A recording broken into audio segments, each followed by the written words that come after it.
នេះសាំងជុងបងប្អូនប្រភេទសាំងหลายពណ៌ប្រភេទឆ្អឹងរស់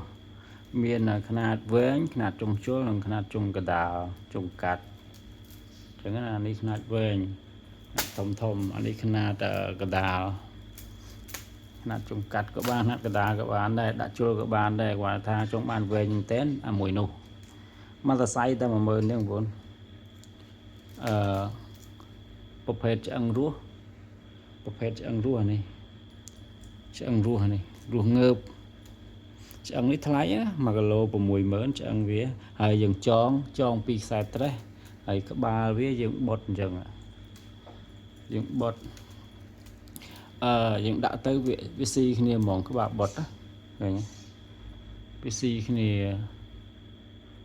អានេះវារុញបើបងប្អូនអត់ស្រឡាញ់ក្បាលបុតបងប្អូនគាត់យកកត្រៃឬក៏កបិតកាត់វាទៅ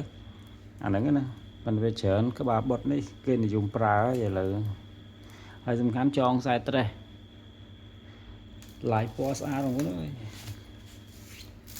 មកខ្សែ10000ទេអានេះ